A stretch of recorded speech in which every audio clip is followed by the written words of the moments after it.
Les damos a todos la cordial bienvenida aquí presencialmente y también sabemos que hay muchas personas en el Zoom, así que todos muy bienvenidos a nuestro santuario.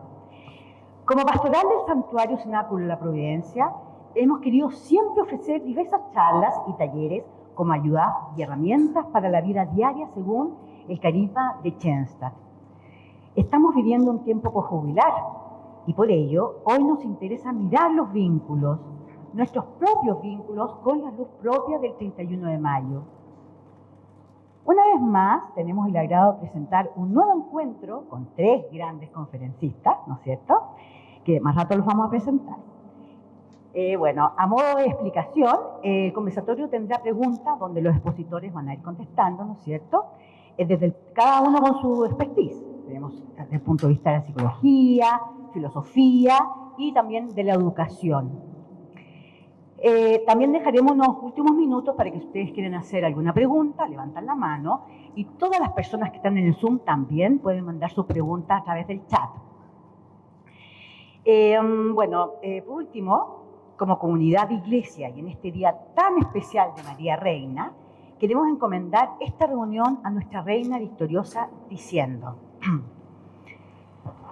Querida Madre, Reina victoriosa, en este día que te reconocemos como reina, la reina de los vínculos que hace hogar, te pedimos que nos ayudes a comprender la importancia de ellos, tanto naturales y sobrenaturales. Donde tú estabas, hiciste hogar, en Nazaret, en el pequeño Belén, en Caná, incluso en el Gólgota. Te pedimos hoy que lo que se comparte en este encuentro nos ayude a animarnos a la construcción diaria de los vínculos que nos legó el Padre Kentenich. Por ello te decimos, Madre, clarifícate. Amén. Bueno, sin más preámbulo, entonces vamos a presentar a todos nuestros invitados. Hicimos una pequeña investigación de ustedes. Así que vamos a presentar a Claudia Brunster, Prieto, ¿ya? Ella es psicóloga clínica de clínica adultos. Ella es terapeuta de parejas y personas en formación avanzada en TFE, que sería terapia focalizada en las emociones. Es una especialista en duelo por separación y en procesos relacionales de pareja y familia ensamblada. Autora del libro Creciendo la adversidad, un camino de autoconocimiento, confianza y resiliencia, para que lo leamos. Claudia es conductora del programa también Confía y Sigue Más Adelante, de que transmite la Radio María. Es una madre orgullosa de 3 hijas, ¿no es cierto?, abuela chocha de 4 nietos, una mujer de fe, una hija predilecta, una apasionada de la vida.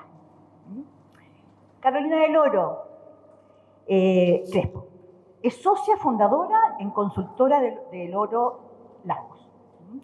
Desde hace más de 10 años asesora a compañías nacionales y multinacionales, aportando una mirada global y profunda respecto de las demandas sociales y antropológicas en los nuevos tiempos que exigen a las organizaciones, focalizándose en lo que se conoce como intrategia. Asimismo, es especialista en materias de estrategia y persona, ética, colaboración y confianza, ambientes para la innovación y diversidad. Carolina del Oro es filósofa de la Pontificia Universidad Católica de Chile y egresada del programa de Alto Dirección de Empresas, PADE, de SD Business School, y también dicta cursos sobre empresas familiares a entidades académicas, ¿no es cierto?, y family office de distintos grupos económicos. En el año 2011 recibió el premio Generación Empresarial y han sido distinguidas 5 veces, para que veamos aquí, ¿no?, tenemos una gran famosa, por el diario El Mercurio como una de las 100 mujeres líderes de Chile. Así que muchas gracias, Carolina, también por estar acá. Y también vamos a presentar la mamá de 6 hijos y abuela de 5 años. ¡Wow! ¡Qué prolífico este grupo! Y ahora viene Pedro Larraín. Pedro es casado, tiene 6 hijos, es novicio del Instituto de Familia, es miembro del movimiento desde la juventud universitaria, entró a Schoenstatt en 7º básico, de chico. Participa en la familia de Schoenstatt del Valle de María en la zona de Maipo. Es profesor de historia, magíster en educación y MBA, y actualmente trabaja como director ejecutivo de la Fundación Belén Educa. Para los que estuvimos en Jubileo, fue uno de los grandes organizadores también de los talleres en el Jubileo del 31 de mayo. Así que muchas gracias a cada uno por estar acá con nosotros. Así que ahora damos inicio entonces a este conversatorio y entrego aquí la posta a Jorge Ibarra, también del Grupo de Federación, que nos va a estar moderando. Muchas gracias a todos. Claudia, Carolina, Pedro, un gusto de estar con ustedes acá y poder compartir este momento. Hay algunas preguntas que la producción ha creado, ¿no? para poder entrar en este conversatorio. Y queremos partir con Claudia Munzer, ya con alguna pregunta en particular. Tú que como especialista en procesos de duelo por separación y divorcio, ¿verdad? Y también en el dolor por la partida de un ser querido, te sumerges y observas el dolor del duelo, de la ruptura de vínculos y todo lo que sucede con eso. ¿Qué puede aportar la misión de Schoenstatt? ¿Tiene un contenido sanador para el mundo? Lo primero es importante, sería un poco comprender lo que es un vínculo, porque es una relación que tiene ciertas características particulares. Todos tenemos relaciones con muchas personas, pero con distinto grado de intimidad, y el vínculo para nosotros lo miramos como sinónimo de apego, de esa relación que tiene características de compromiso, de intimidad. Estás para mí, estás disponible, estás emocionalmente conectado conmigo. El vínculo requiere y espera el uno del otro. El estar justamente disponible, responsivo, interesado en el otro. Es un vínculo donde se va creando como una base segura en donde podemos estar, donde nos sentimos contenidos, especialmente recurrimos a esos vínculos en los momentos de necesidad, en los momentos de conflicto, en los momentos de alegría también. Un vínculo es una relación profunda que permite sentirnos especial para esa persona y permite sentir que contamos con esa persona. Y un vínculo sano es un vínculo seguro, donde yo cuento con el otro cuenta conmigo y conectamos en esa necesidad, estamos el uno para el otro. Y el duelo también es un proceso emocional que comienza con la pérdida de ese vínculo, que puede ser o por muerte o por separación, tienen características distintas, pero empieza ahí un proceso que requiere ser transitado, procesado para la recuperación emocional y racional de la pérdida, pero es un proceso muy doloroso, donde se sufre bastante, donde se nos va el piso y donde esa persona, que era nuestra persona, que era esa persona de ese vínculo, ya no está. Por lo tanto, es muy desestructurante a todo nivel en la persona. Entonces, cuando pensamos en la misión de Schoenstatt, cuando pensamos si es un aporte o si es sanador, claro que sí, responde justamente desde eso que nos regala Schoenstatt, esa alianza de amor con la Mater.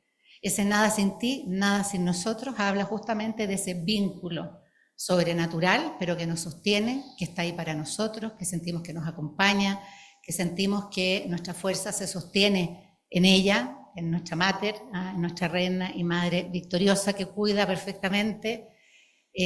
También nos regala un hogar, nos regala este santuario que nos acoge, que nos brinda ese espacio íntimo donde nos encontramos con nosotros mismos y nos encontramos con el Señor, nos encontramos con la Mater. Nos regala familia, nos regala arraigo, nos regala el estar conectados con otros. Por lo tanto, desde mi experiencia personal y desde mi experiencia clínica también, claramente Schoenstatt da respuesta a esa necesidad de amor, a esa sed de amor cuando estamos en esas situaciones que estamos hablando. Y en general responde a ese vínculo sobrenatural que es muy sostenedor cuando el natural no está y viceversa. Muy bien.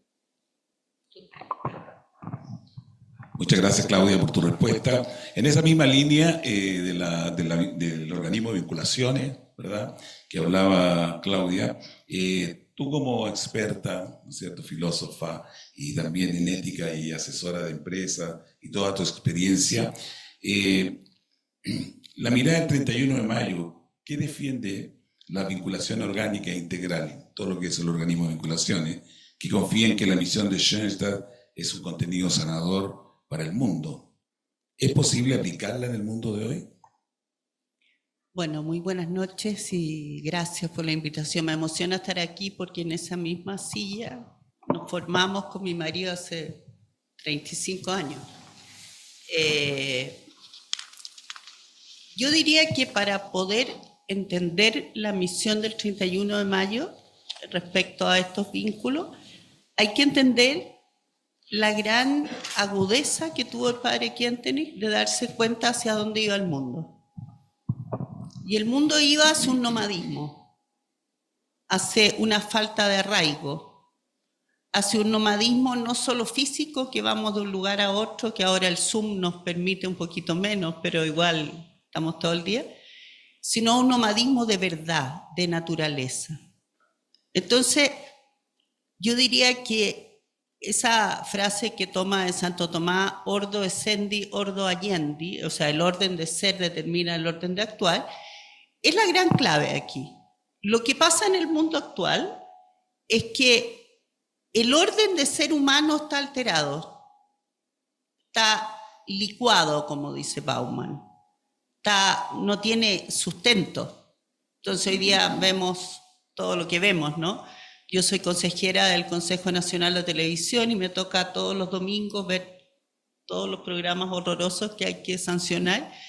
Y uno dice, bueno, la mirada del ser humano es una mirada absolutamente que no tiene un orden, una estructura, no tiene una armonía, una belleza.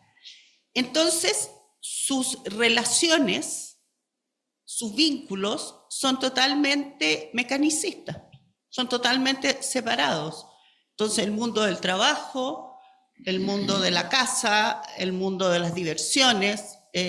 Voy a hacer práctica, ahora después de haber entrado en la filosofía, ahora, fíjese en los presupuestos familiares, trabajo, colegios, diversión. Yo nunca tuve presupuesto de diversión, o sea, es un presupuesto, y las distintas cosas, alimentación. Entonces, entender que hoy día está muy escindida la realidad humana. Y entonces los vínculos, que es lo propio del ser humano, porque cuando Dios crea al hombre, dice, hágase la luz, hágase va siguiendo, hágase el agua, pero dice, cuando llega el hombre, dice, hagamos al hombre a imagen y semejanza. Hagamos. Está hablando de la Santísima Trinidad. Está hablando que una de las semejanzas o la semejanza con Dios es la vinculación, es la relación. Esa relación hoy día está rota y el pensar, el amar y el vivir orgánico que nos plantea el 31 de mayo, sin duda que es sanador. Pero entendiendo que es sanador porque el pensar, el vivir y el amar orgánico no es espiritualista. Se preocupa que el orden natural sea un orden natural para poder asumir la gracia sobrenatural. La gracia no se asienta en el aire, se asienta en la naturaleza. Y entonces yo voy a atreverme a plantear una tesis, está todo el mundo preocupado del orden de la naturaleza, el medio ambiente, está todo el mundo preocupado, ¿no es cierto? Pero no estamos preocupados del orden humano. Entonces, yo creo que así como hay una ecología ambiental y una sustentabilidad ambiental, en las empresas tiene que haber una sustentabilidad humana. Y yo a eso digo, como se mide la huella de carbono y la huella del agua, los schoenstattianos debíamos proponer medir la huella humana. ¿Cuál es el efecto que el trabajo, las empresas, la sociedad va dejando en el hombre y lo va enfermando, en el hombre y la mujer, para que no me reten, y lo va enfermando? Entonces, como está herido, no herido, sino que como está desordenado, es muy difícil que se pueda sentar la gracia. Ahora, lo sobrenatural es la salida, pero no es lo sobrenatural allá y lo natural acá.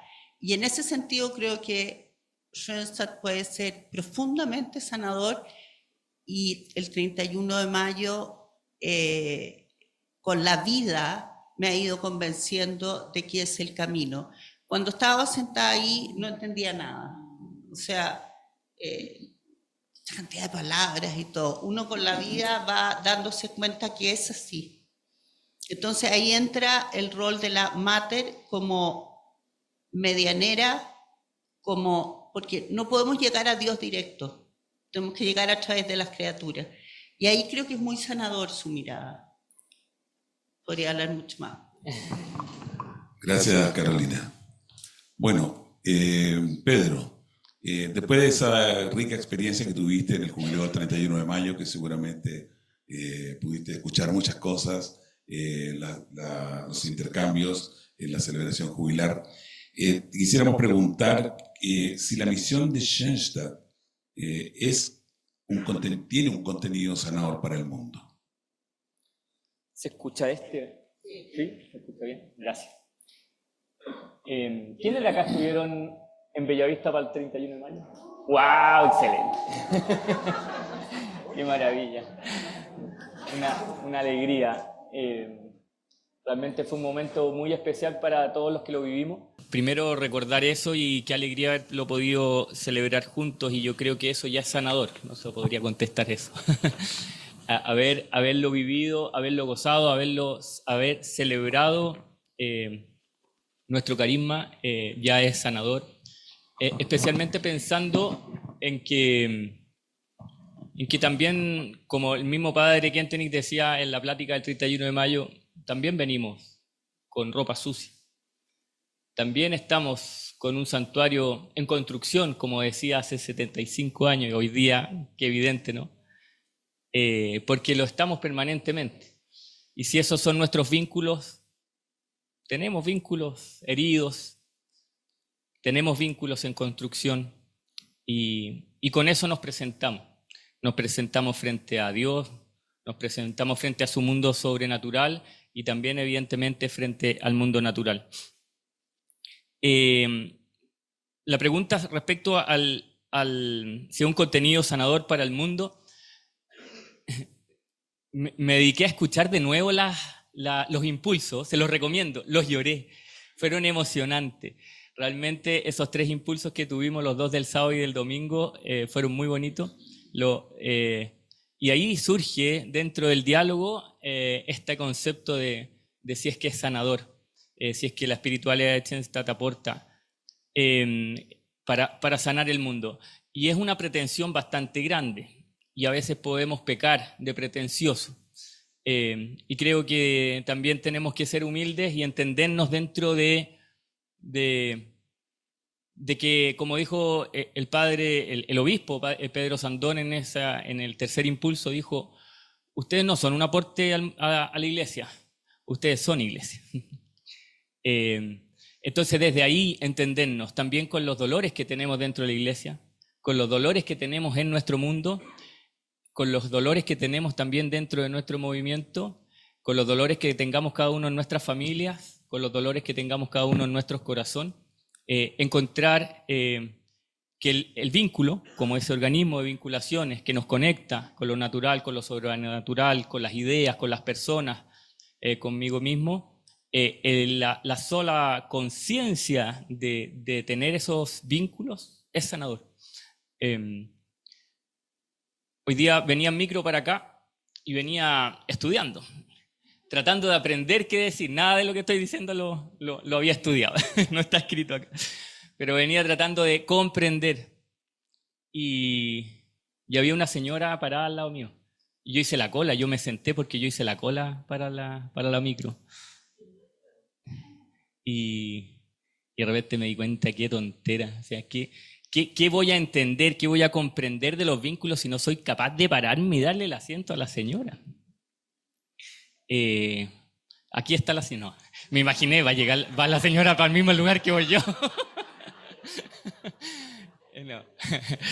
Pero lo más probable es que en algún momento me la vaya a encontrar allá arriba y me va a decir, oye, usted iba a dar una charla de los vínculos y no fue capaz de darme el asiento. Creo que eso es lo natural de los vínculos. Y a veces lo sobrenaturalizamos. Y bien nos pasamos mucho tiempo de mucha calidad en el santuario y nos preguntamos si somos capaces de darle el asiento a una señora que viene al lado. Y con cosas quizás más sencillas, como nos puede pasar en nuestra familia, en las relaciones laborales, en cosas bastante más cotidianas. Por ahí. Creo Gracias. que sí es sanador. Muchas gracias, Pedro. Y Claudia, ¿cómo conversa la psicología con la fe, con el mundo interior, con la espiritualidad? Es un controversial tema, ¿no?, dentro de la psicología. Y la pregunta en concreto es, ¿qué importancia tiene para una persona que está viviendo un duelo de cualquier naturaleza? ¿Qué importancia juega la fe? Bueno, la fe, este poder, esta fe en este Dios que es un Dios Padre amoroso, que es un Padre cercano, que nos pensó y nos amó desde toda la eternidad, nos regala una experiencia de hijo, nos regala una experiencia de sentirnos contenidos, de sentirnos amados, y además nos regala una forma de ver la vida, una forma de estar en el mundo, una forma de comprender los vínculos. Y en ese sentido, para una persona en duelo o dentro de la psicología, debemos considerar ese sistema como de creencia que viene dado con esa fe, porque las creencias que nos sustentan en el fondo son súper importantes para sanarnos, para poder hacer los procesos. Entonces, en el dolor, la fe nos muestra un significado y un sentido del dolor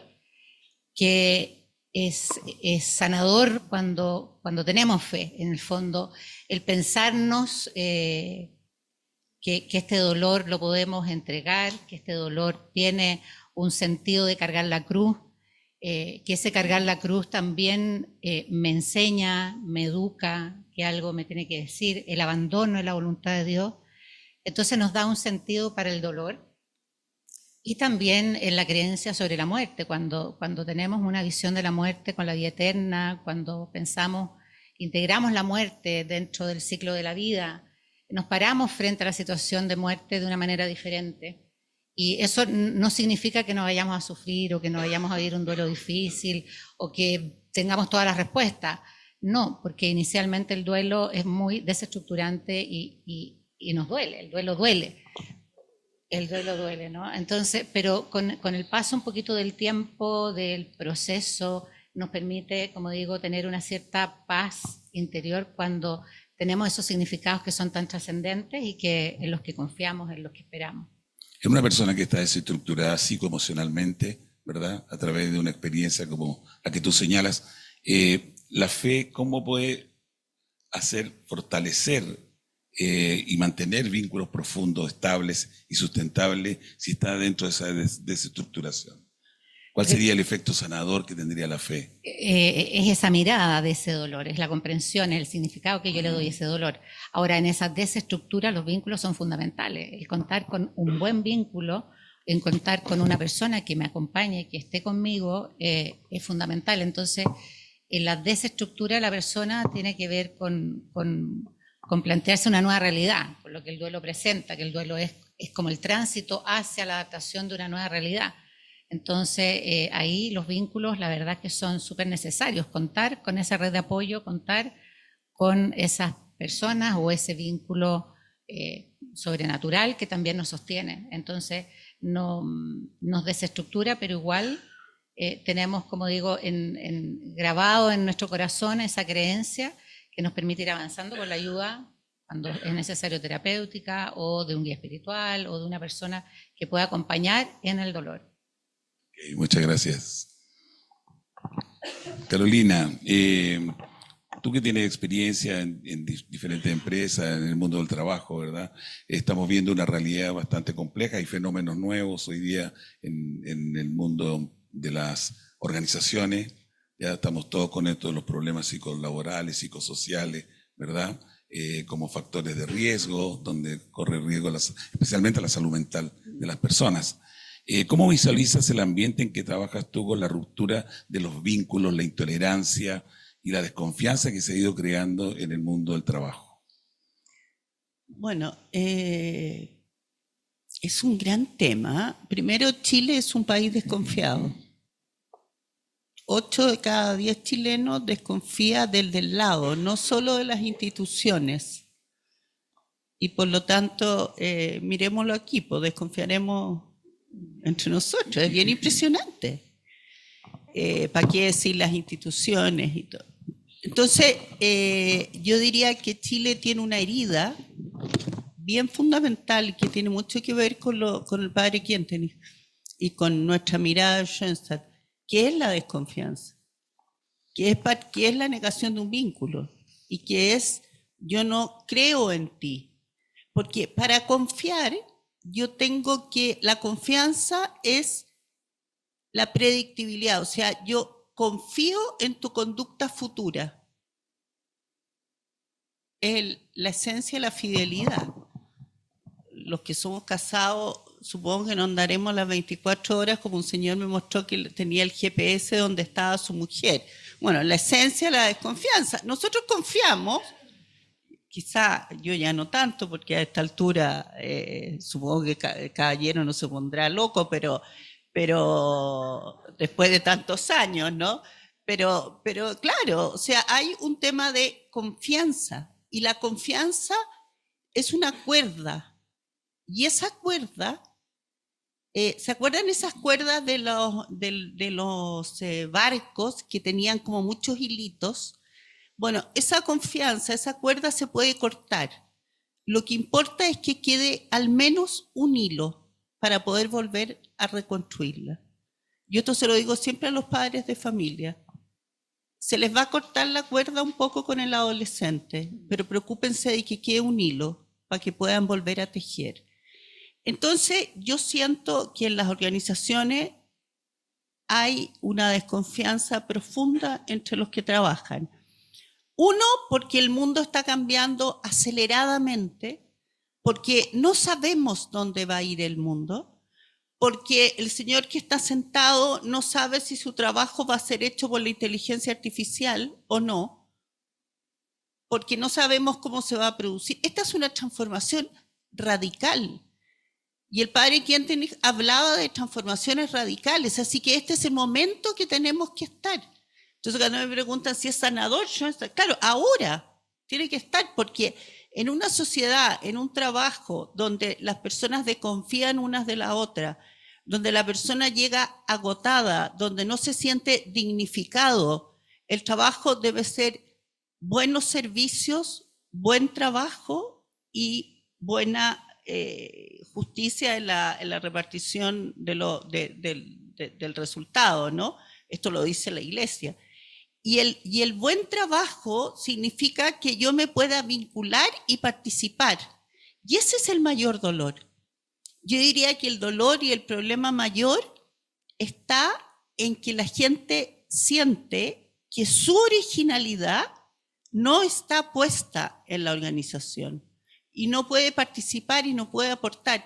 Y nosotros sabemos, desde la mirada del 31 de mayo y de Schoenstatt, que cada uno de nosotros es original y que su misión es aportar esa originalidad. Entonces se frustra, y yo creo que es parte del problema de salud mental, sentir que la originalidad creada por Dios, ese ser único y original, ese rostro, que es el rastro donde acontece la persona humana, esa mirada que habla del interior, del mundo interior de cada uno, al no poder ser entregada, se produce una frustración tremenda. Y yo creo que de ahí parte el primer problema que hay en los trabajos, aparte del tema de la justicia, aparte del tema de las diferencias económicas, todas esas están, pero hay un problema de plenitud de la persona. El trabajo no es un castigo. El trabajo tiene dos dimensiones, la dimensión objetiva, que es la dimensión del trabajo mismo, y la dimensión subjetiva, que es la perfección que le produce a la persona que lo hace. el desarrollo humano. Yo siento que eso está muy poco desarrollado. Y en ese sentido creo que hay una herida muy profunda. Hay una herida dolorosa, porque no hay nada más doloroso que sentir que estoy en el mundo y no puedo entregar mi originalidad. Ese dolor puede ser tomado, sanado desde lo sobrenatural y puede ser mirado desde otra forma. Por lo tanto, yo creo que el trabajo es uno de los temas que vamos a tener que mirar distinto. Y es uno de los temas que al padre Quinten le importaba. El trabajo, los negocios son negocios y el trabajo es otra cosa y otra es la vida personal. Fíjese que antes se hablaba de la conciliación entre la vida laboral y la vida familiar. Yo trabajé muchos años en eso, como si fueran dos mundos separados. Bueno, el señor que trabaja, la mujer que trabaja, lleva eso a su hogar y su hogar lo lleva al trabajo. Pero no son dos mundos en contra, son dos mundos que se suman, que se enriquecen, que se potencian. Entonces yo creo que la mirada orgánica nuestra puede ser muy sanadora en estos vínculos. Ok, muchas gracias, Carolina. Pedro, nuestro padre fundador decía que íbamos a vivir tiempos de diáspora. Diáspora en cuanto a la religiosidad, a la fe, en que ya no iba a ser tanto la religión por tradición, sino que por convicción. Y que obviamente íbamos a vivir estos tiempos como los que estamos viviendo ahora, ¿no? Hoy día podemos observar claramente que estamos en tiempos de diáspora en ese sentido. La pregunta es, ¿qué importancia tiene la fe para la educación? ¿Cómo puede el colegio reemplazar la formación religiosa que en concreto debiera ser una misión de la familia, del hogar y no del colegio? Gracias. Difícil pregunta. Vamos a contar con el comodín del público. ¿Quiénes de ustedes están en educación? Ya. 1, 2, 3, 4. ¿Cuántos de ustedes son abuelos, abuelas? ¿Y por qué dicen que no están en educación? Sí, pues. ¿En qué momento separamos y entregamos toda la educación a los colegios? Es una pregunta que nos tenemos que hacer y bien profunda. ¿En qué momento nos desligamos como familia de la educación? Y algo de eso también hablamos en el jubileo, la importancia de la educación y la transferencia, de la responsabilidad que tienen los abuelos, la transferencia, en el traspaso de la fe. Eso es un concepto súper importante para este tema. Otra cosa, hablas de fe, religión. Voy a hablar de ambas. Religión primero. ¿Qué es religión? ¿Cuál es el origen etimológico de la palabra religión? ¿Sí? Religar. Religar. ¿Y con qué se puede relacionar religar? Unir. El vínculo. Exacto. Entonces, religión, vínculo, está muy, muy unido. Estamos hablando de lo mismo. Podríamos decir religión, religar, revincular. Religión, religarnos con Dios, lo natural con lo sobrenatural. Esa es la religión. Y eso es muy 31 de mayo, la unión de lo natural con lo sobrenatural. Es parte esencial del mensaje que nos entrega el Padre Quinten en ese aspecto. Y luego está el concepto de fe. Y la fe, ¿qué es lo que es la fe? Es un don, es un regalo. Y yo me preguntaba cuando leí la pregunta, ¿se puede enseñar la fe? ¿Puede ser un contenido la fe? Es un regalo, pero bueno, creo que tengo que tener aproximaciones para comprenderla, para asimilarla. Sí, y ahí entra la enseñanza de la fe, que tenemos una responsabilidad en la casa y la tenemos en los colegios. Yo dirijo una fundación de 12 colegios, una fundación llamada Belén Educa, 12 colegios en contextos bien complejos de Santiago, 15.000 estudiantes, y es una fundación que se presenta como una fundación católica. y queremos transmitir el Evangelio en los lugares donde quizás más cuesta que llegue. El padre Kettering decía que en el campo de concentración comprendió que cuesta rezar con hambre. En Chile hay personas que les cuesta entender el amor de Dios con hambre. Y eso sigue existiendo. Y esa hambre llevémosla a muchos aspectos de la vida. Entonces, ¿cómo educamos ahí? ¿Cómo educamos la fe? Hay que hacerlo, sin lugar a dudas. Es parte de nuestra responsabilidad generacional traspasarlo. Hoy día estamos viendo niños que no conocen a Dios, jóvenes que no conocen a Dios. El mismo padre, el mismo obispo decía algo muy bonito, que el obispo castrense decía ese domingo, dijo, hubo cadetes que decidieron confirmarse, porque vieron pasar a su generala, quien era la Virgen. Y después se le acercaron y él le preguntó, ¿por qué te quieres confirmar? Es que nunca nadie me ha hablado de Dios en mi vida. Hay personas que en su vida nadie les ha hablado de Dios. Entonces, ¿tenemos que enseñar? Por supuesto que tenemos que enseñar para que ocurra esa religación, ese vínculo, esa religiosidad. Pero la fe va a ser un regalo. Y hoy día me chateaba con un padre, el padre José Agustín, que es como que esté acá porque estaba súper entusiasmado con el tema. Entonces me mandó varias cosas y todo. Y una de las cosas que más me gustó de lo que me mandó era que la fe, sí, es un don, es un regalo, pero solo la vamos a experimentar a través del vínculo con otra persona. La vamos a poder conocer si la experimentamos, si la vivimos, si la podemos ver en otra persona que se vincula a nosotros gratuitamente, generosamente. Y ahí está el rol de todos nosotros, abuelos, padres, profesores, sacerdotes, hermanas, amigos, vecinos, parientes, todos tenemos esa responsabilidad de generar ese vínculo con ese otro, que muchas veces, como en todo el Evangelio sucede, primero Jesús no se presenta a él cognitivamente, teóricamente, sino que presenta la experiencia de pescar, la experiencia de compartir el pan. Es experiencia, es vivencia, y luego sorprende tanto que quieren conocerlo. Esa pedagogía, esa pastoral que nos enseña Jesús es el vínculo. No lo inventó el padre Kettering ni nunca dijo él que lo inventó. Esa es la iglesia. Esa es la estrategia de Jesús para llegar al hombre. Es la estrategia de Dios que envía a su Hijo único para que se vuelva a vincular con el hombre, con la persona.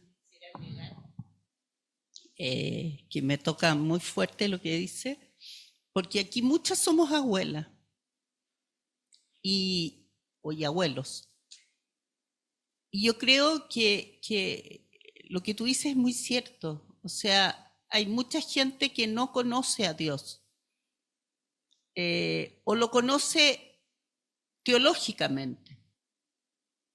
Yo dediqué toda mi vida a la metafísica, así que yo vivía como por arriba. Aquí me bajaron, gracias a Dios. Pero creo que hay un tema muy lindo. Los que somos no tan jóvenes, por no decir mayores, ya hemos vivido el dolor, la desilusión y muchas cosas de la vida que nos parecían cuando las oíamos de joven que eran intolerables. Y hemos experimentado que a la luz de Cristo y a la luz de la Mater se puede. Bueno, nuestros hijos todavía no han experimentado quizás eso tan fuerte, no han vivido ese arraigo de la limitación de la condición filial tan profunda a Dios, porque claro, cuando uno es joven cree mucho en sus capacidades y que son muy necesarias para el mundo, pero después se va viendo y uno va viviendo sus limitaciones de modo muy explícito. Entonces yo siento que aquí hay un llamado profundo a ese vínculo con nuestros nietos desde nuestra experiencia de Dios, nuestro encuentro personal con Cristo, no de un moralismo, porque eso es quizás lo que nos ha alejado. Yo no digo que no tenemos que formar y mostrar, como yo decía, un orden de ser, que es lo natural, pero ese encuentro, esa vida de santos, esa historia. El otro día me llamaba una nieta para contarme ella que en el colegio le habían contado una vida de santo. ¿Es por qué? Porque yo le voy contando las vidas, porque en la vida está la religación con Dios. Entonces, yo siento que los abuelos tenemos una labor un poco similar a lo que pasó en Rusia con las mamushkas. Las mamushkas mantuvieron la cultura, la fe, y no en vano cuando Solzhenitsyn llega a Occidente dice, ¿de qué libertad y de qué fe me hablan si ustedes son tan licuados? Y yo creo que eso nos falta, y es una oportunidad maravillosa poder religar a nuestros hijos y a nuestros nietos, y no lo hagan directamente con los hijos porque van a tener una discusión y quizá, pero el religar al nieto con Dios le produce algo en los hijos que es maravilloso. Y se produce una vinculación, así como el padre Kentenich decía que no había que llegar directamente a Dios, sino a través de la criatura, de las causas segundas. Yo les diría hoy día, no lleguen a los hijos y a criticarlos porque no educan en la fe, lleguen a los nietos.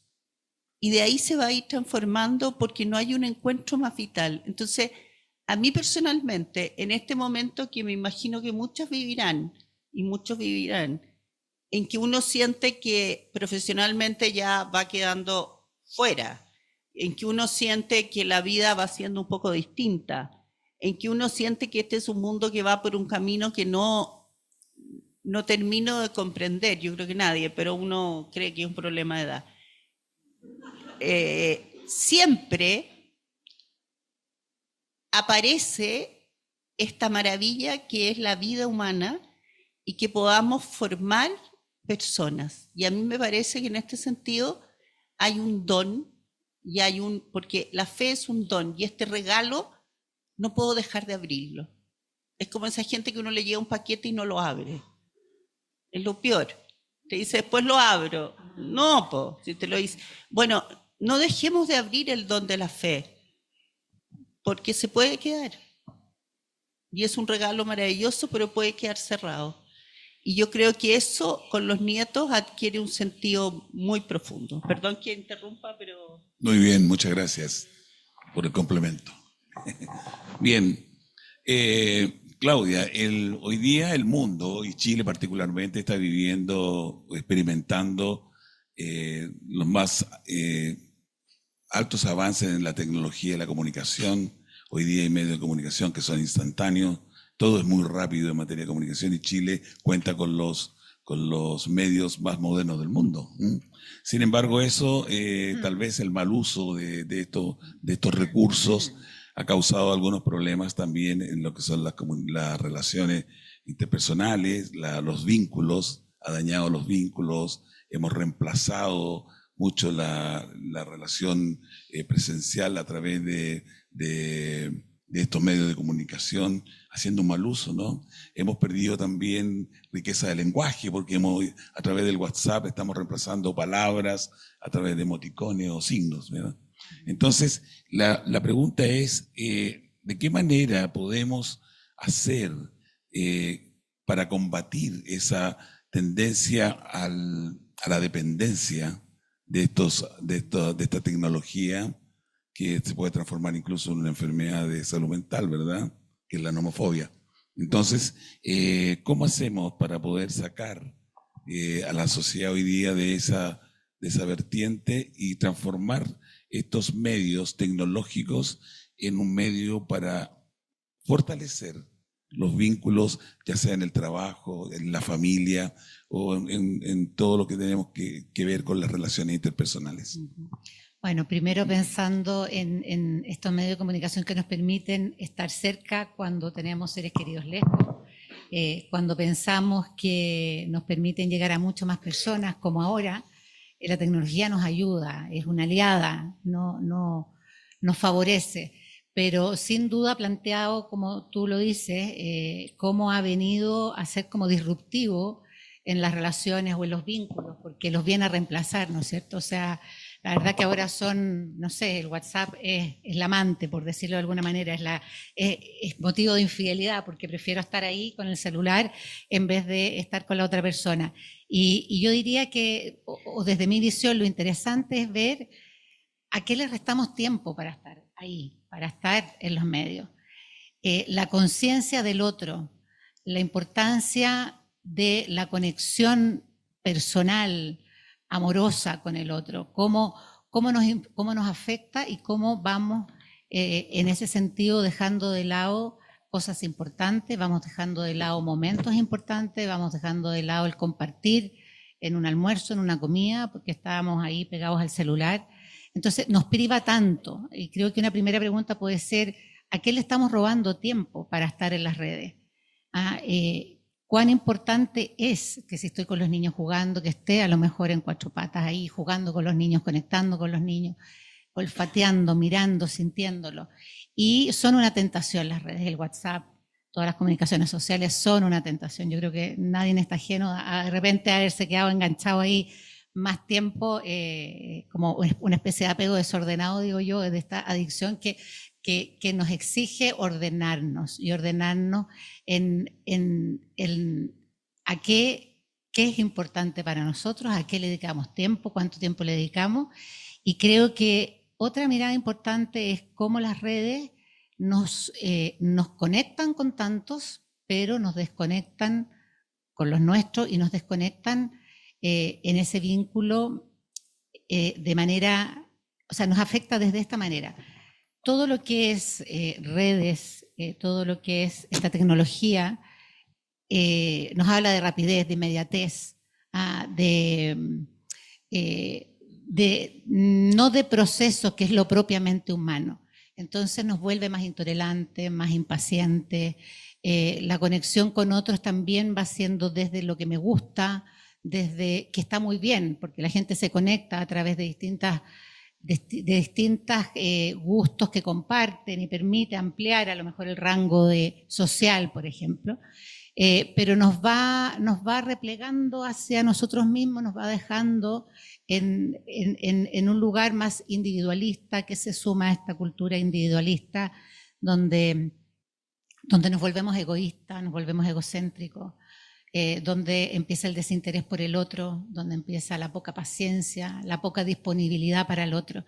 Y cuando lo pensamos desde los vínculos, cuando lo más importante es estar disponible para el otro, estar receptivo, responder a la necesidad del otro, aquí quedamos atrapados. Entonces, creo que lo importante es volver a mirar lo que es importante para uno, darle el tiempo que necesita, tener la capacidad uno de autogestionar esos tiempos y no perder el norte ahí en lo que importa en nuestro corazón. Ok, muchas gracias. Carolina, tú hablabas de la fe y de la importancia que tiene la fe en la vida del hombre, de las personas. Hoy día la gente tiene un cierto desapego a lo religioso, a lo espiritual. Las estadísticas señalan de que la adhesión a la vida religiosa ha ido disminuyendo radicalmente, ¿verdad? Entonces, desde esa mirada, ¿qué importancia tiene la fe para la sociedad?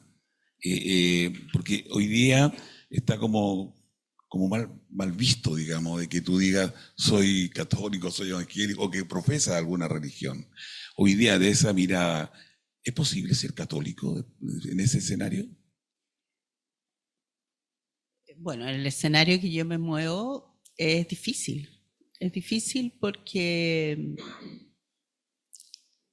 claro, pareciera que la fe o lo no racional y no comprobable, porque esto tiene mucho que ver con la ciencia experimental y lo comprobable es lo que vale, ¿no? Lo que no se mide no existe. Esa es una frase muy clásica en las empresas.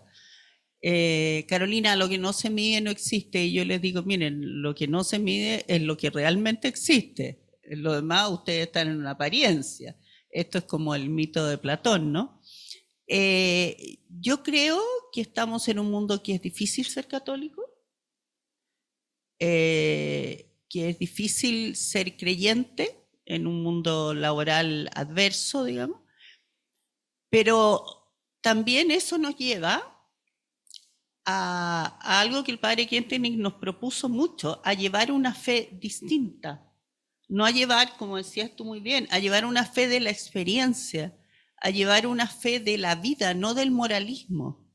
Porque desgraciadamente la fe que se conoce es una iglesia que dice no.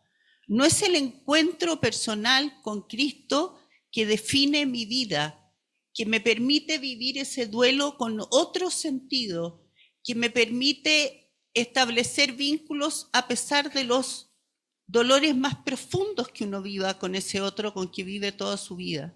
A pesar de ese dolor profundo, yo puedo perdonar, pero puedo perdonar porque la mirada, y aquí quiero entrar en un tema, porque al final el que perdona no soy yo, es Dios.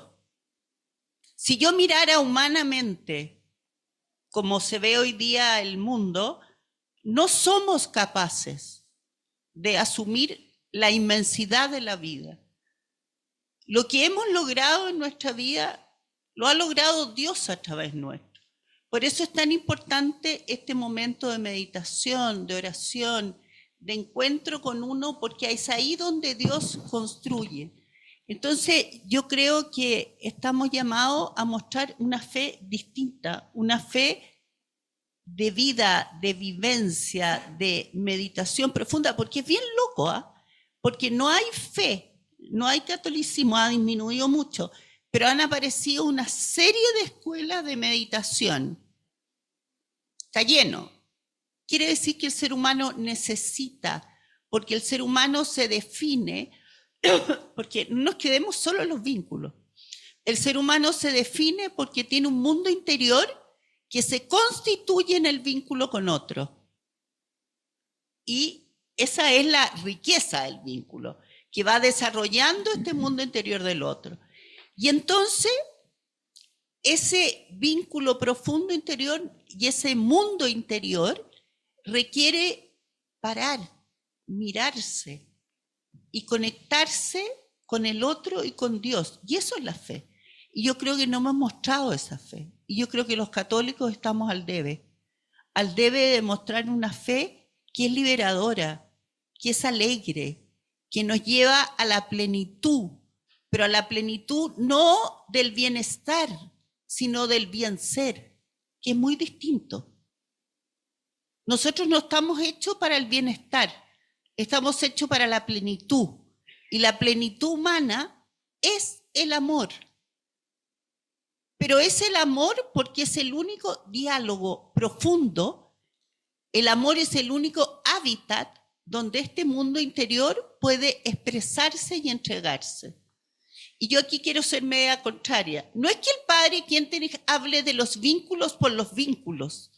Habla de los vínculos porque es un conocedor profundo del mundo interior humano y sabe que esta interioridad no se desarrolla, no crece, no se posibilita si no es a través del encuentro con otro. Y ese es el sentido profundo que el padre Kentenich lo hace.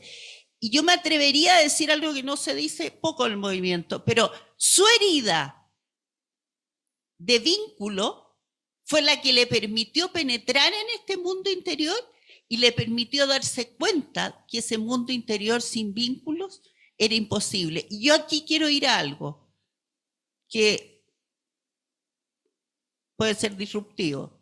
Cuidado con los determinismos, porque la fe tiene una gracia. Dios todo lo puede.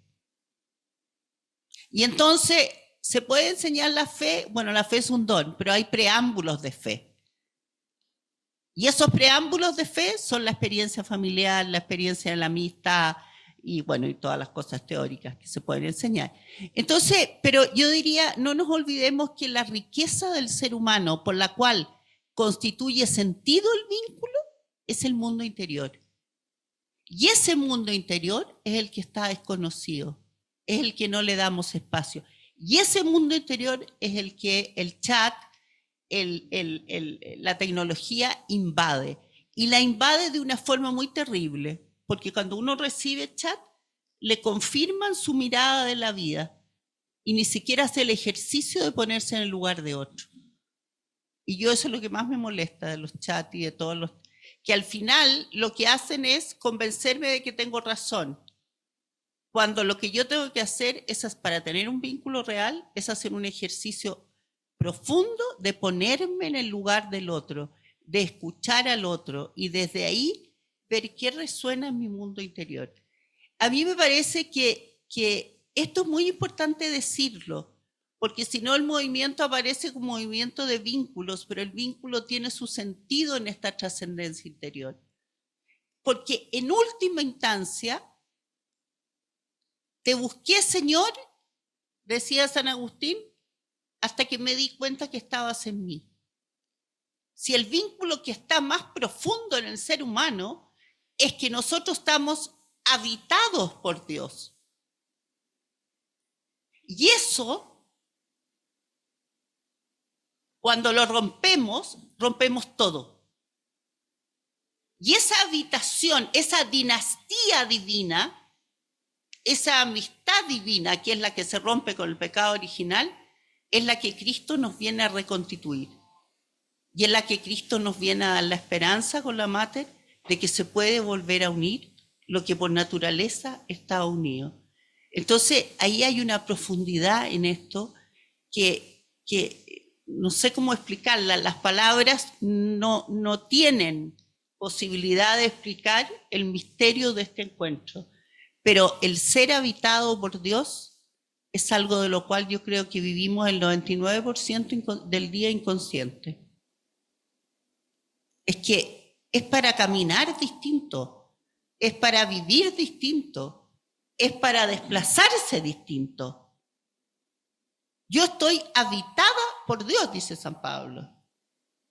Y eso me hace, porque estoy habitada por el amor, y quien está habitado por el amor no puede sino salir al encuentro del otro. No es un deber ser el vínculo, es la consecuencia creadora de esta habitación de Dios en uno. Y eso es la novedad que el mundo hoy día no conoce, y eso es lo que tenemos que comunicar. Carolina, ¿qué pasó? ¿Qué pasa si nuestro país tenía un porcentaje altísimo de católicos y hoy día bajísimo de católicos? ¿Qué pasó con esos católicos? Pasó, le voy a dar un porcentaje mínimo, los escándalos, sí, un porcentaje. Pero pasó que no hay vida interior.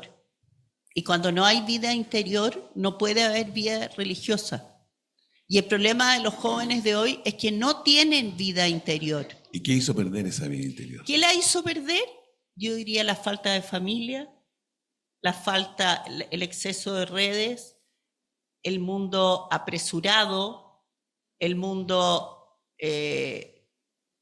mecanicista, el mundo economicista. Entonces, claro, cuando tú no tienes vida interior, cuando tú no te das, no es que no tengamos vida interior, porque todos tenemos, cuando tú no te das cuenta de tu riqueza interior, cuando no se cultiva, no puedes tener fe. Entonces, yo creo que hay que volver, y en educación ahí, hacer que los niños se den cuenta toda la riqueza que llevan dentro. Pero no una educación, como tú sabes mejor que yo, que busca que el niño responda a ciertos estándares. Y punto. Yo creo que esta conciencia del Dios en uno se ha perdido porque el uno, el yo, se ha perdido. El vínculo consigo mismo se ha perdido. Y cuando se ha perdido el vínculo consigo mismo, se ha perdido el vínculo con Dios. Ahora, causas son muchas. Yo creo que la familia porque la familia es el taller de la intimidad. Y es lo que se ha perdido. Muy bien. Muchas gracias. Pedro, nuestro padre nos habló sobre la pedagogía de la educación y también nos habló de la pedagogía de la confianza. ¿Qué importancia tiene desde tu punto de vista los vínculos en la educación? Y si es posible aplicarlo, eso que nos habló nuestro padre. Sí, estamos en un movimiento pedagógico, por esencia, pero no pedagógico reduccionistamente que es solo colegio, pedagógico porque hace un camino de encuentro con otra persona, y eso es aplicable en un colegio, por supuesto, pero bastante más allá, mucho más allá, en la familia, en la sociedad, en las relaciones laborales. Entonces, cuando hablemos, creo que cuando se habla que se trata de un movimiento pedagógico, estamos hablando no solamente desde un colegio. Pero me toca hablar desde ahí también, y algunos de los puntos fundamentales es algo que ya hemos dicho. La relación educativa se da entre un encuentro de dos personas, y en este caso de alguien que educa, alguien que aprende. Y muchas veces ese que cree estar educando está aprendiendo, y ese que cree que estar aprendiendo está educando. Pero, independiente de eso, se da en la relación de dos personas, o una persona que asume un rol educador y otros que entienden que o comprenden o se disponen a aprender. Uno de los problemas que estamos viendo también como de esta generación es que el comprendernos todo igual se ha saltado o ha ido en colisión con eso de que hay alguien que tiene la autoridad para enseñar y otro que se dispone para aprender. Ese es uno de los grandes problemas que tenemos en esta época. Esa democratización que tiene cosas buenas en algunos aspectos, tiene cosas difíciles, principalmente en el asunto de la educación, donde hoy día a los niños les cuesta entender que hay un adulto que les va a enseñar. Dice, ¿qué me van a enseñar si yo tengo todo acá? Todo. Y evidentemente un niño se mete hoy día, le pregunta al ChatGPT cualquier cosa y evidentemente va a dejar desnudo a ese profesor, pero absolutamente incapacitado respecto a el contenido que pueda tener con la tecnología de forma inmediata respecto a lo que ese profesor aprendió hace 20 años, 15 años, 10 años. Entonces, ¿qué significa hoy día educar? Tenemos que volver a la raíz más profunda del ser autoridad, realmente autoridad. Padre Ketenich toca bastante ese tema. En la misma carta del 31 de mayo lo aborda explícitamente con temas muy complejos por los cuales también luego es cuestionado. La confrontación con el Santo Oficio muchas veces roza esto. Ahí se conflictúa cuando hablamos de qué significa obedecer. Hoy día ustedes hablan de obedecer a los niños. O sea, a los niños, a los jóvenes, a los profesores jóvenes, le hablan del concepto de obediencia y la verdad es que son cosas complejas. Entonces, ¿cómo se educa en estos tiempos? Siendo autoridad, y esa autoridad de poseedor, me encantó lo que dijiste respecto a esta poseedor de la conciencia de tu vida interior. Creo que vamos a reconocer a otra persona como autoridad que me puede enseñar, porque veo en esa persona un testimonio de una persona plena, de una persona íntegra, de una persona madura, en el amplio sentido de la palabra. Y desde ahí me puedo disponer también y te otorgo la facultad de enseñarme. Va a haber esa transacción hoy día, y voy a darla como aprendiz, la voy a dar. ¿Te voy a dar la autoridad de enseñarme o no? En base a la coherencia que vea en ti. Y creo que antes eso no estaba. Y puede ser algo bueno de esta nueva generación, porque le va a exigir a aquel que se dispone a enseñar que tenga que tener una altura, una conciencia de su vida interior, una coherencia de vida que le permita enseñar. Y ahí tú tocabas el concepto de la confianza.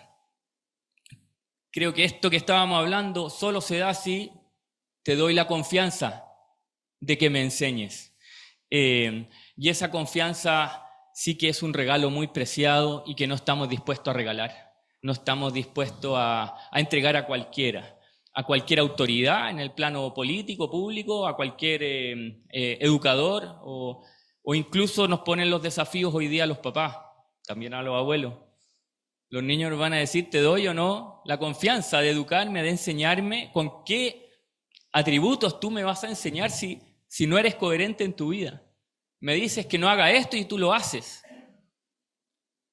Antes no sé si se cuestionaban esas cosas. Hoy día estos niños sí se lo van a cuestionar, y gracias a Dios que se lo cuestionen también, porque nos hace ser más conscientes, nos pone esa responsabilidad. Y lo vinculo con el tema que estamos hablando de causa segunda. Vaya, si Dios se va a expresar su amor a través de las personas, ¿cuánta responsabilidad tenemos de traspasar ese amor? ¿Con qué coherencia lo vamos a hacer? Evidentemente somos vasijas de barro. Todo esto pareciera ser para super personas, de las cuales no sé quién lo es, pero ya ahí tenemos la gran aliada. Pero la confianza se construye, la confianza se logra toda vez que hay un vínculo con el otro, ¿sí? Claro. Y hay un conocimiento del otro. Por supuesto. Pero todo eso cada vez nos hace escalar en la perfección, como que tendría que ser una super persona a la cual yo le otorgo esta confianza para que me eduque en los vínculos, etc. Pero creo que en nuestra fragilidad, en nuestro desvalimiento, que también es muy 31 de mayo el concepto de desvalimiento, nos ponemos en las manos de la Mater. En la alianza sí podemos asumir estos roles, porque ella nos va a suplir en lo que no seamos capaces de entregar. Y Dios, el Señor de la historia, va a ayudar a aquello que hoy día no logré, transmitirle a mis alumnos, a mis hijos. En algún momento se va a lograr si tenemos esa mirada trascendente de la vida. Si lo miramos solo materialistamente, esto es un imposible. Es un imposible. Enseñaremos técnica, pero lo profundo va a ser muy complejo de enseñar si no vamos de la mano de Dios, de la Mater en esa alianza. Ok, gracias, Pedro. Claudia, hoy día estamos observando en nuestro país un alarmante crecimiento de problemas de salud mental. ¿Sí? Hoy día tenemos cuadros muy preocupantes de depresión, angustia, ansiedad, mucho estrés, ¿verdad? Que están causando bastantes problemas en todo orden de ámbitos, ¿no? La pregunta es cómo los vínculos, o cómo tú incorporas esto de los vínculos en la sanación de la estructura psicoemocional de las personas. ¿Cómo logras que esa persona vaya adquiriendo esa paz interior? Cómo los vínculos se relacionan, me dices tú, con todo esto, ¿no? ¿Cómo lo haces en tu terapia? Sí. O sea, primero que nada, la comprensión de quiénes somos, de nuestra naturaleza humana, de que somos seres sociales, que llegamos a un mundo habitado, llegamos en relación, somos hijos, hermanos, sobrinos.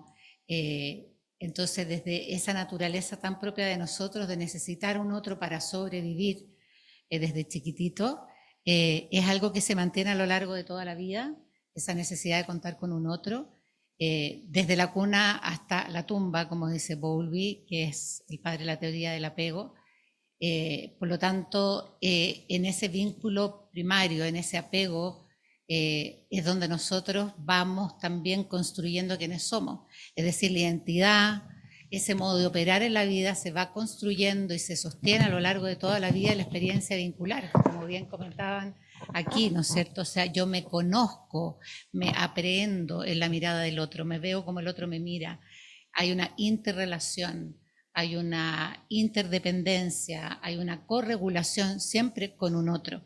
Entonces, la salud mental, así como hemos ido hablando y hemos ido escuchando tantas cosas que van siendo como un poco el pulso del tiempo en esta cultura más individualista, en esta falta de fe, en esta falta de interioridad, en esta falta de familia, donde cada uno está en su pieza encerrado, comiendo solo, donde se han perdido esos ritos familiares, donde la cultura en la familia hoy día cuesta esto de ir traspasando de generación en generación porque están cada uno en lo suyo. Y esa falta de esos vínculos son lo que nos van dañando. Y también en cómo se van configurando esos vínculos, porque también la regulación emocional y también la seguridad mental pasa por contar con esos vínculos con esos vínculos que nos dan seguridad. Entonces, si hay ahí un quiebre en la familia, si no estamos haciendo familia, haciendo y ser familia, si no estamos pasando tiempo juntos, porque la familiaridad más encima nos otorga a nosotros también sentido, compartimos sentido, por lo tanto nos es fácil vincularnos con personas que resonamos, que tenemos ciertas costumbres. En cambio, cuando no hay vínculos, cuando somos personas más desconocidas, cuando las relaciones son más superficiales en el fondo, tampoco hay una conexión y el ser humano necesita de conectar con un otro, necesita de ser una persona que se rodea de otras personas para poder alcanzar ese crecimiento, esa madurez, esa plenitud, esa felicidad. Entonces la salud mental tiene que ver también con estas expectativas de vida, tiene que ver con dónde está puesto el foco también en la persona, en el tener, en el ser, dónde está, como digo, dónde me estoy desgastando en la vida. Y esa confusión y esa falta, como decías tú también, de interioridad, esa falta de autoconocimiento, esa falta de aspiración también de crecer, de encontrar esa plenitud que pasa por el desarrollo de nuestras potencialidades y también por el desarrollo de vínculos sanos, de vínculos seguros, es lo que también nos va enfermando.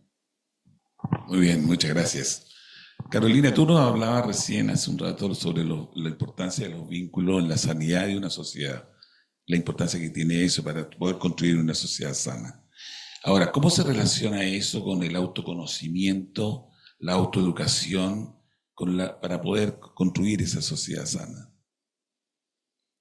Mira, primero quiero terminar de contestar algo que en la anterior no dije. Yo creo que parte de la pérdida de la fe es la pérdida del dolor, es la no aceptación del dolor. Esta es una sociedad que no acepta el dolor. Y el dolor es un camino de fe. Bueno, nuestra fe está significada por una cruz. Por lo tanto, creo que ese es uno de los factores también muy preponderantes. Todo es bienestar y el dolor se deja fuera. No lo dije y por eso quería, que es un tema que a mí me fascina, que estoy escribiendo y que estoy dándole vuelta mucho porque es un tema precioso. Porque el dolor y la limitación y la referencia a Dios van muy unidos. Ahora, esta es una sociedad que... Me fui, hazme la pregunta de nuevo. ¿Qué importancia tiene el autoconocimiento? La autoeducación. Y la autoeducación. Bueno, uno de los puntos centrales del padre Kentenich es la autoeducación. ¿Qué quiere decir esto? ¿Que no necesitamos a otro para educarnos? No, necesitamos a otro. Pero que toda nuestra vida consiste en un irse autoeducando, en un irse autoconociendo, en un ir afinando el criterio, el colador con que yo voy mirando mi vida. A mí me impactaba mucho y me impacta cuando el Papa Juan Pablo II contaba que se confesaba todos los días. Y uno podría decir qué pietista, o podría decir qué mundo interior tan fino, qué mundo interior tan sutil, que se da cuenta de la persona que no miró, de la persona que no acogió, porque el pecado no solo tiene algunas características, sino que tiene que ver con ese no acoger al otro. Entonces, yo creo que la autoeducación es uno de los factores más importantes, porque si hay algo que define a Schoenstatt es la libertad. Y la libertad es ser portador lúcido y activo de nuestra propia existencia. Eso es ser libre. Llevar mi existencia lúcida y activamente. Ahora, para poder llevar mi existencia lúcida y activamente, tengo que estar autoeducándome, constantemente conociéndome. Y para eso, como tú decías, tengo que estar con otro que me ayude a conocerme, otro que me acoja, otro que esté conmigo. Y ese es el gran sentido de la autoeducación y la libertad en el movimiento de Schoenstatt. La libertad es la esencia, porque uno a ratos se pregunta, ¿no? Y dejémonos de cuentos, ¿para qué nos hiciste tan libres y hacemos tanta estupidez? Es que es la pura verdad, ¿no? Bueno, porque sin libertad no hay amor. Ese es el gran tema. Porque cuando uno tiene 12 quiere ser más libre, pero yo por lo menos a esta altura renunciaría a bastantes elementos de la libertad. Pero no, porque la libertad es lo constitutivo del amor. Y el ser humano está hecho para el amor, para salir de sí. El ser humano se ahoga en las paredes de sí mismo. Por eso necesita vínculo. Entonces, todo el ensimismamiento es un cáncer, y un cáncer grave. Y en ese sentido, la autoeducación te va enseñando y te va mostrando cuán ensimismado estás. Hay momentos que uno necesita aislarse. Y hay momentos en que, la mayoría en que uno necesita estar con los otros. Pero este es un baile. El padre quien habla del baile. Esto es una danza. La vida es una danza, es un baile entre este mundo interior y el vínculo y este juego. Y este juego tiene que ser muy lindo. Y en este juego entra a jugar un rol muy importante el dolor. Por eso para nosotros la inscripción es tan importante. Porque es que no se haga mi voluntad sino la tuya. Esa frasecita es bonita decirla. Pero mucha que es difícil vivirla, ¿va? Bueno, eso es. Voy a atreverme a decir una herejía, de la cual estoy convencida.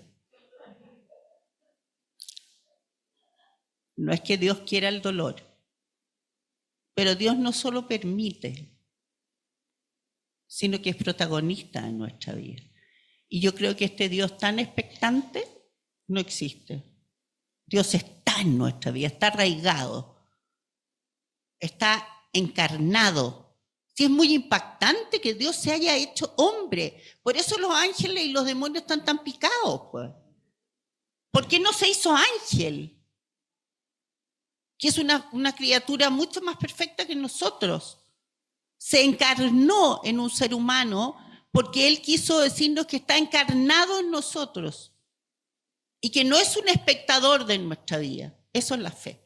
Y esa es la fe sanadora. Y ese es el vínculo sanador que yo creo que ayuda a entender cómo salir de esta sociedad. Muy bien. Pedro, Carolina nos acaba de señalar la importancia y la dimensión que tiene la autoeducación y el autoconocimiento desde el punto de vista de la enseñanza. ¿Cómo se aprende eso? ¿Quién lo enseña? ¿Cómo lo alcanzo? ¿Cómo lo logro? Sí, en educación es una palabra difícil hablar de autoeducación si no se comprende a cabalidad. Es como decir, no sé, autoedúquense. Y el profesor se sienta y los niños autoedúquense. No estamos hablando evidentemente de eso. El padre Gettenich va trabajando el tema de la autoeducación. Algo se decía ya acá, creo que Carolina, a partir de su propia experiencia de vida, de juventud. La crisis de la juventud del padre Gettenich es quizás la gran pista que tenemos que seguir para entender qué entiende él por autoeducación. Y que esa autoeducación nunca es solo. Es de la mano de María, y él lo dice explícitamente cuando a los 8 o 9 años su mamá lo consagra a la Virgen. Él dice que ella lo salvó. ¿Ya? Entonces, de una crisis tan compleja, y era una crisis donde él dice también que es parte de que tenía una inteligencia bastante desarrollada. Él es consciente de eso y se da cuenta que eso también le empezó a alejar de la fe, le empezó a alejar del mundo sobrenatural por lo racional que estaba. Se da cuenta que en esta alianza de amor con María, y luego, otro paso importante, al encontrarse con estos jóvenes, los jóvenes congregantes, y y al ver el programa que les propone en el acta de fundación, que es que autoeducarse, de hacerse protagonistas de sus vidas y de poner el motor de su vida adentro y no afuera, movimiento intrínseco y no extrínseco, ahí yo creo que podemos ir entendiendo qué es la autoeducación.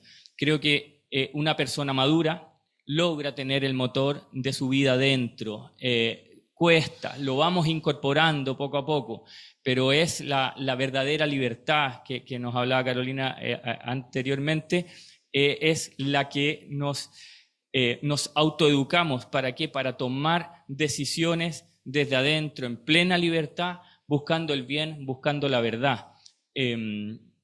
No porque me va a llegar una sanción necesariamente, no porque voy a obtener una recompensa necesariamente. Si eso existe, es porque estamos en sociedad y tiene que haber, hay límites, hay consecuencias y no las vamos a discutir. No estamos nunca, en autoeducación hablamos de anarquía, pero sí hablamos de que somos seres libres, que decidí, aunque me costó, pararme y darle el asiento a esa señora. Pero eso es autoeducación. Porque nadie me lo mandaba, no había busqué antes, si había un letrero que tenía que darle el asiento, no estaba en el asiento en que había que dar el asiento. Peor, una persona de al frente mío le ofreció el asiento a esta señora, y la señora le dijo que no. Entonces yo dije, ¿para qué le voy a andar ofreciendo el asiento si ya dijo que no?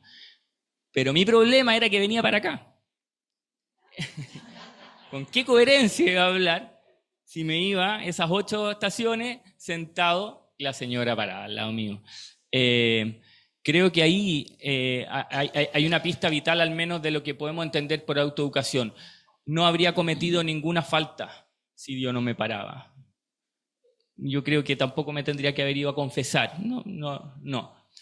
Pero había un impulso interior del cual estoy consciente de que me invita a tomar esa decisión libre. Y eso creo que es autoeducación. Muchas gracias. Bueno, hemos escuchado respuestas claras, precisas, profundas, ¿verdad? Queremos agradecer a Claudia, Carolina y Pedro por sus respuestas, por haber participado también en este conversatorio. Les vamos a dar un primer aplauso. Primer aplauso.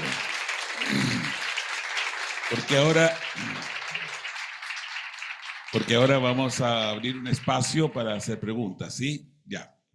Preguntas del público. Por el tiempo vamos a hacer una pregunta a cada uno de los expositores, ¿ya? Claudia, estos llegaron también por Zoom, ¿ya? Con la crisis del sacramento del matrimonio, ¿cómo poder ayudar a nuestros hijos al desafío de ser y hacer familia? Wow. La pregunta del año. Bueno, creo que los modelos, la experiencia, el vivir una familia, los modelos de matrimonio son siempre una buena luz, una buena invitación. Pero frente a la crisis del matrimonio, frente a la separación, primero creo que es aceptar una realidad dura que está ocurriendo y creo que es importante como trabajar en el problema que nos lleva a esa crisis del matrimonio, que es un poco esta falta de confianza, es un poco este vínculo no tan sólido, no tan firme, o cómo repercute en la relación la disposición al otro. Ahora, ¿cómo ayudar a nuestros hijos a que ellos crean en el matrimonio? La verdad es que es difícil cuando vemos todo lo que está pasando, pero sin duda tenemos que apelar a ese ideal. Sin duda creo yo que aspirar a un ideal siempre nos muestra un camino, nos muestra un camino también de esfuerzo, de preparación, y que implica, ¿cierto? Implica el compromiso, implica fidelidad, implica también el matrimonio un acto que no es solo de la pareja, no solo personal, sino que entender que también es un acto social. Igual yo me comprometo frente a la sociedad, frente al mundo, y me comprometo con el futuro, con un proyecto de vida, me comprometo también con la estabilidad que necesitan nuestros hijos para crecer y desarrollarse. No tengo la respuesta, me encantaría tenerla, sé que es complejo, creo que también en la formación de las familias, desde chiquititos también hablar de estos temas, escuchar lo que piensan, poder aclarar algunas dudas, porque muchas veces no dicen el compromiso que importa, nos vamos a vivir juntos, pero cuando termina una relación, el daño es el mismo que si hubiéramos en el fondo hecho el compromiso del matrimonio, por lo tanto es un gran dolor. Creo que hoy día el amor y desamor es el dolor más grande y es lo más disruptivo también para la familia, lo que nos está fortaleciendo a la familia y donde también van también creciendo nuevas generaciones de hijos sin ese contexto donde hay un padre, donde hay una madre, donde tienen esos modelos. Eso. Gracias, Clara. Carolina, en comparación con los primeros que tenían una vinculación heroica al santuario Bellavista, ¿cómo podemos hoy servir lo que en sus raíces tiene la comunidad de Schoenstatt? Yo creo que hoy, como nunca, y como nunca, y voy a tomar la crisis del padre. La crisis del padre es la crisis del mundo hoy día. Y el padre nos mostró cómo sanarla a través del vínculo con la mater y de ahí el vínculo hacia Dios. Yo creo que como nunca tenemos que, por lo menos pienso yo, que los grandes problemas de la vida hay que saber reconocer cuando uno no los puede manejar. Y yo creo que la crisis social que tenemos, ninguno de nosotros la puede contestar. Me encantó cuando dijiste, no puedo. Por lo tanto, hay que educar de rodillas. Hay que educar desde las rodillas. Hay que ir y acordarnos de la transformación, del envío, del acogimiento, la transformación y el envío del santuario, pero a partir de esta experiencia, o sea, la experiencia del padre, la experiencia de la mayoría de los jóvenes hoy día. Él nos dio el camino, pero el camino no era fruto de grandes, sino más bien de grandes estudios, de grandes números, de grandes teorías, sino más bien eso lo impidió. Yo lo entiendo y perdónenme que hable en primera persona profundamente. Cuando uno estudia filosofía, le enseñan que la razón es la diosa. Haber aprendido con los años, dejar la razón, no dejarla, pero que ya no sea protagonista en tu vida, porque te da mucha seguridad. Y entrar en este mundo misterioso de la profundidad de Dios, de la profundidad de la mater, es uno de los caminos más educadores, más profundos que yo no puedo dejar de recomendar. No hay estudios, no hay teorías que puedan comprender en profundidad el misterio humano y el misterio de Dios. Y yo creo que en ese sentido, el vivir o el educar desde las rodillas es una imagen profunda. Es a la luz de Dios. Solo Dios puede salvar el mundo. Cuando Dostoyevsky dice, solo la belleza puede salvar el mundo, no nos olvidemos que el constitutivo de Dios es la verdad, el bien y la belleza. Entonces, solo Dios puede salvar el mundo con nosotros, pero lo salva Él. Por lo tanto, no nos angustiemos, porque la verdad que nuestras fuerzas no nos dan. Claro. Pero sí tenemos el vínculo trascendente que nos permite volver al mundo con otra mirada. Gracias, Carolina. Pedro, dice la pregunta, los sistemas evaluativos en los colegios se basan en la desconfianza y también en muchos otros aspectos. Hay pocos colegios que son sus prácticas habituales, parten desde la confianza y no la desconfianza. ¿Cómo lo trabajan en Belén Uruguay? Nunca había pensado eso de que los sistemas evaluativos o educativos parten desde la desconfianza. No, me falta comprender más de a dónde viene esa premisa, porque no lo creo así. El evaluar es para... Es imposible organizar una enseñanza si tú no tienes claro qué quieres que el educando aprenda. Y entonces hay que tener muy claro lo que quieres que aprenda, y para poder avanzar y chequear que lo aprendió tienes que evaluarlo. Es natural, no lo veo ofensivo ni desconfiable, sino que necesito saber cuánto aprendiste para ver cómo te puedo ayudar para seguir avanzando. Entonces, por eso esa premisa de que el sistema evaluativo es en sí parte de la desconfianza, quizás me faltan más elementos para comprenderlo mejor.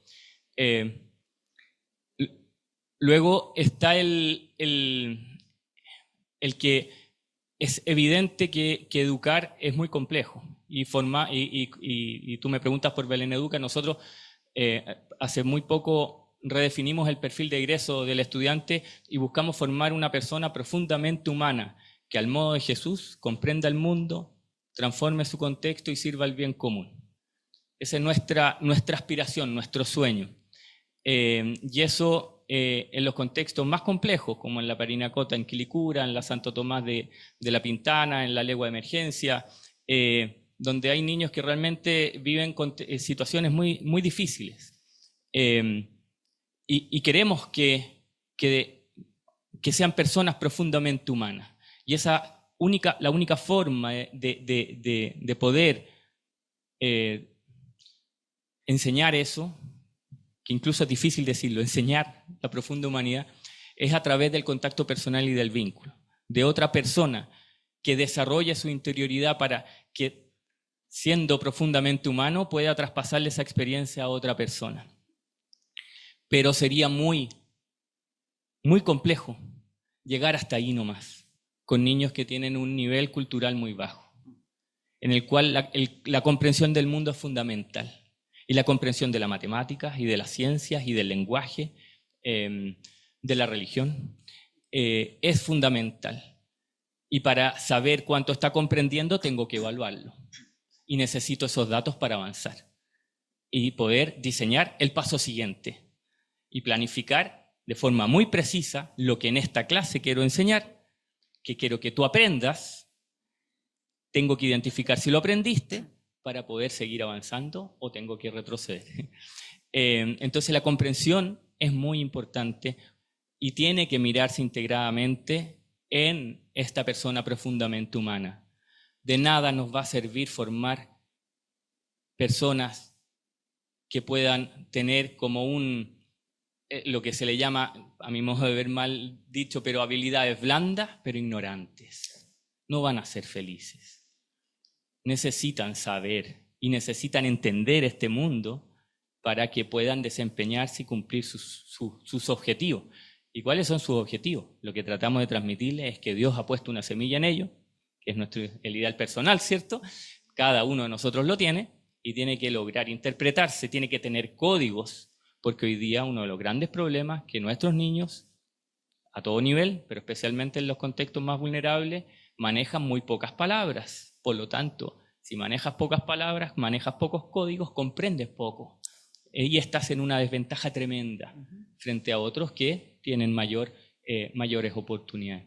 Así que no creo que tenemos un sistema educativo desde la desconfianza, sino que al revés, tenemos que seguir trabajando, evaluando mejor, de forma más precisa, para poder enseñar también de forma más precisa en un contexto de profunda humanidad.